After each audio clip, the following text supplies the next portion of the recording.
Opening statements were this morning in the murder trial of Karmelo Anthony. Anthony is charged with stabbing and killing 17-year-old Austin Metcalf at a Frisco track meet last year. So earlier this evening, jurors heard the emotional 911 call one of them made that day. While no charges were allowed, no cameras were allowed in the courtroom. Fox 4's Amelia Jones was able to sit in on the trial this afternoon. She joins us now live. Amelia. Heather, Steve, in the final hour of testimony today, the jury heard the 911 call made from Kirkendall Stadium that day. It was very emotional for those in the courtroom, likely hearing it for the first time along the jury.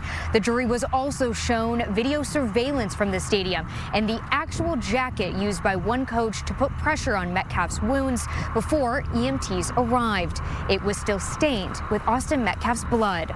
Day one in the murder trial of Karmelo Anthony ended with the testimony of a coach from Liberty High School who told the jury he performed CPR on Austin Metcalf and he heard the 17-year-old take his last breath.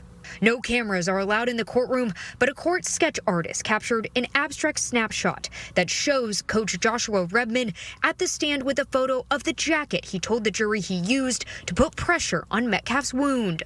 Lead prosecutor Bill Werski physically held the jacket, now stained with Metcalf's blood, for the jury, 11 women and 7 men, to see up close. I think that it being at the end of the day really left a very strong impression in the jury's minds as they go home for the night.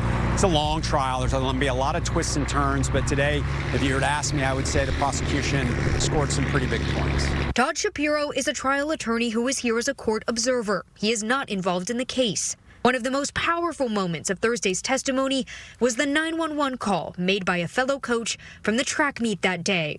The chaos and screams were heard in the background as the 911 dispatcher is instructing the coach on what to do until EMTs arrived. You also hear Redman in the background performing life-saving measures, pleading, "Stay with me, Austin. Stay with me, Austin." And again, "Come on, Austin. Come on, Austin." Redman is a former Army veteran. He testified that when Austin began gasping for air, his training kicked in, and he knew the outcome was grim. Well, I thought it was incredibly powerful, probably one of the most powerful moments I can recall in trials that I've had of hearing something like that and listening to the reaction of the people around the young man that is losing his life right in front of their eyes.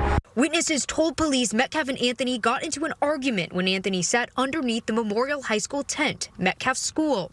Anthony was a student at Centennial High School. Robert Starr, a coach for Memorial, testified that school tents are similar to a team bench in other sports. And, quote, "You just don't go into someone else's tent uninvited." Starr choked up several times on the stand when he described seeing Metcalf's face turn purple. He also told the court he prayed with Metcalf's twin brother. They're very important to painting that picture and making that story for the jury so they connect with it. Jurors also heard from a video forensic analyst and saw multiple angles of surveillance video from the stadium. Anthony, now 19 years old, appeared to watch several angles of surveillance video that, although grainy when zoomed in, it shows the attack and Anthony running away. Thursday morning, both sides laid out their case to the jury. The prosecution said Metcalf was stabbed in a sneak surprise attack, calling the act a senseless murder. Defense attorney Mike Howard painted a different picture, saying Anthony, 17 at the time, acted out of fear for his safety and said the stabbing was in self-defense. One thing Howard did not bring up was the knife Anthony brought with him, and that stood out to Shapiro. Why did he have the knife? And I'm sure a lot of people are wanting to know the same thing, but it was interesting to me that he didn't mention anything about that during his opening statement.